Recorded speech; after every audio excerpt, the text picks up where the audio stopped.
Hey, Pastor Steve here, and I believe that I have a word from the Lord for you today. And that word is arise. Jesus Christ used that word when he rose Lazarus from the dead.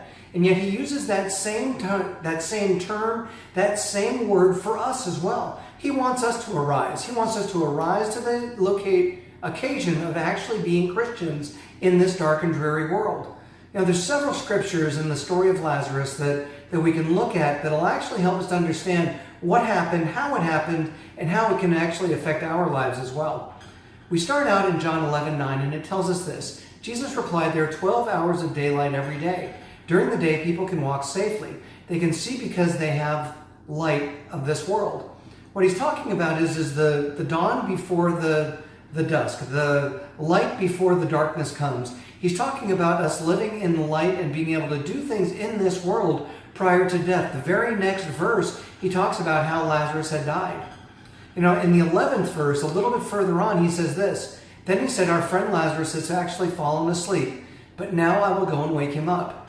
It was important for Jesus to be able to wait for Lazarus to go to die. And in fact, even when he got the word, it said that it was 4 days that he had been in the grave. He was already dead when he got the word that Lazarus was sick. They just hadn't gotten the word yet that he had already died. But Jesus knew. And in fact, when Jesus arrived, he met not with Mary first, but with Martha. And look at this statement that Martha makes when she sees Jesus. This is John 11:21 and 22. Martha said to Jesus, "Lord, if you had been here, my brother would not have died. But even now, I know that God will give you whatever you ask." Did you know that God will give Jesus whatever he asks for, even now? That's right. We look back and we say, Jesus Christ, if he were here, people wouldn't be dying, we wouldn't be sick, we wouldn't be in the hospital, we wouldn't need any of these things. And the simple fact of the matter is that even though Christ is in heaven right now with the Father, he lives within us. So he's still here, he's still able to influence the battle, so to speak, and God will give him anything that he says.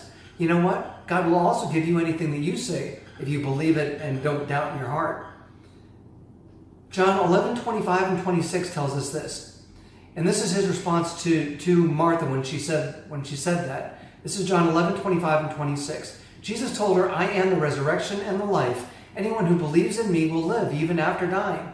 Everyone who lives in me and believes in me will never ever die." Do you believe this, Martha?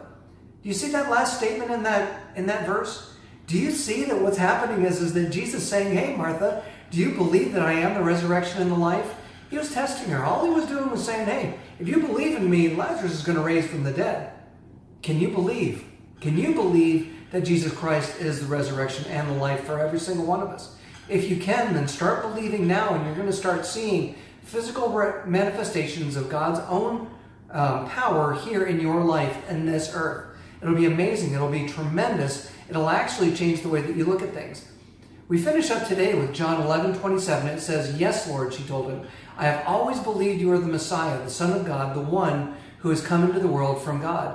If we can take this statement of faith and believe it as well, when we believe that Jesus Christ has come into this world to set us free from not only sin and not only save our souls, but he's also come here to give us life everlasting, which means a victorious life. It means health, it means wealth, it means all the things that God fully intends for us to live a life in. Well, I know that God wants to speak to us. I know that we hear God regularly, and I want to share with you a word that he's given to me today for you. And it says this, "My Son has come as the light of the world, and he will clearly illuminate my perfect will for you. What he did not only do for Lazarus, he did for you. Be bold in your faith in him and speak it regularly into every situation you're faced with." That's a great promise for every single one of us. If we just speak the faith and believe what it is that Christ did for us, then we're going to start seeing God working in our lives. And if he isn't working in our lives, then what we need to do is we need to put aside all fear, worry, and doubt and understand that our faith in God is in Jesus Christ alone, just like Martha's was. And you're going to start seeing God working in your life. I promise you. Well, I hope that this post was a good teaching for you, that it really meant something for you. You're more than welcome to share it on Facebook. You can go to YouTube and check out our YouTube channel. You can even subscribe to some of our videos there. You can also go to awfg.today. You can download all of these notes. You can go to our blog, or you can even leave a comment or two there. Well, God bless you, and I hope to hear from every one of you.